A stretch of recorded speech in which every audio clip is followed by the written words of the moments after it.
ফিলিস্তিনে ইসরায়েলের নৃশংস বর্বর অত্যাচার, নির্যাতন, মানবতাবিরোধী অপরাধ, যুদ্ধাপরাধ, জাতিগত নিধনের বিরুদ্ধে গতকাল সারা বিশ্বব্যাপী প্রতিবাদ কর্মসূচি পালিত হয়েছে। বাংলাদেশেও গতকাল বিভিন্ন প্রান্তে প্রতিবাদ কর্মসূচি পালিত হয়েছে। কিন্তু যেটা নিয়ে বর্তমান সামাজিক যোগাযোগ মাধ্যমে ব্যাপক সমালোচনা, আলোচনার ঝড় বইছে, সেটা হলো এই প্রতিবাদ কর্মসূচিতে কিছু কিছু জায়গায় কিছু কিছু অনাকাঙ্ক্ষিত ঘটনা ঘটেছে। এর মধ্যে কিছু কিছু জায়গায় বাটার শোরুমে, কেএফসিতে হামলা, ভাঙচুর এবং লুটপাট হয়েছে। তো এত বড় একটা মহৎ কর্মসূচিতে গিয়ে মানুষ এরকম ন্যাক্কারজনক কাজে জড়িয়ে পড়তে পারে? হয়তো পারে। যখন একটা মব তৈরি হয়ে যায় তখন অনেকেরই হয়তো হিতাহিত জ্ঞান আর থাকে না। সেখান থেকে হয়তো অনেকে এই ন্যাক্কারজনক কাজে না বুঝে জড়িয়ে যেতেও পারে। কিন্তু কথা হলো, এটা তৈরিটা হলো কি করে? কারা তৈরি করলো? কেউ কি উদ্দেশ্য প্রণোদিতভাবে, পূর্ব পরিকল্পিতভাবে এই মব তৈরি করেছিল,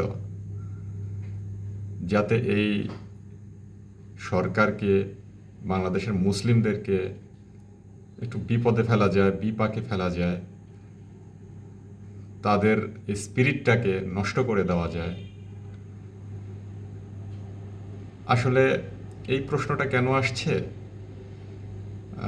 এর কারণ হলো, এই ঘটনার পরপরই কিছু ছবি সামাজিক যোগাযোগ মাধ্যমে ব্যাপক ভাইরাল হয়েছে।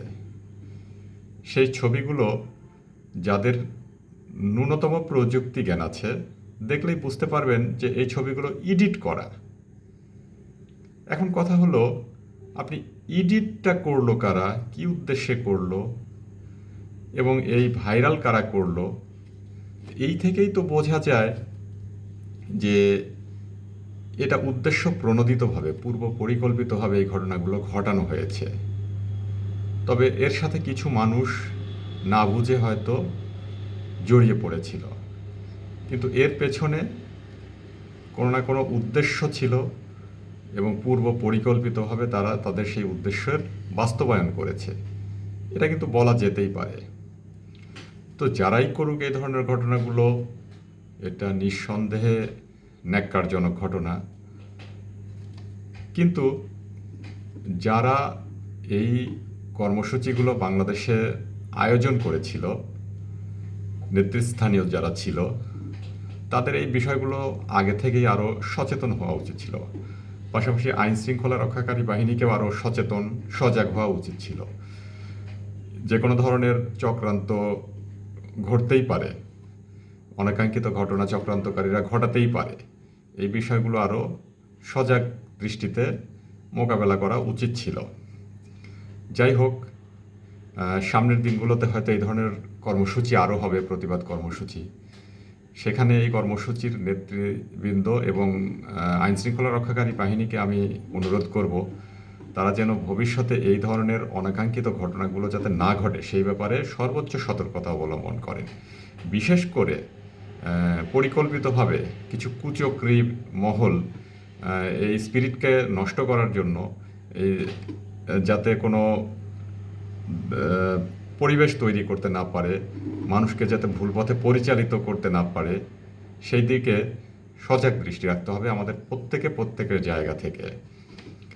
স্বাভাবিকভাবেই নিজেকে একবার প্রশ্ন করে দেখুন, এই গতকাল যে ঘটনাগুলো ঘটেছে, ভাঙচুর, হামলা, লুটপাট, এগুলো যদি এই বিক্ষোভ কর্মসূচিতে অংশগ্রহণকারী মানুষজন যদি স্বপ্রণোদিত হয়েই করত, তাহলে পরবর্তীতে এই এআই দিয়ে সুপার এডিটেড ছবি ফেসবুকে, বিভিন্ন সামাজিক যোগাযোগ মাধ্যমে ছড়িয়ে দেওয়া এবং এর পরপরই ইসলাম এবং মুসলিমদের নিয়ে ইসলাম বিদ্বেষী পতিত শক্তির বিভিন্ন রকমের প্রচারণা, এটা দেখেই বোঝা যায় যে এটা আসলে তাদের পূর্ব পরিকল্পিত এবং তাদের একটা পরিকল্পনা মাফিক তারা এই ঘটনাটা ঘটিয়েছে।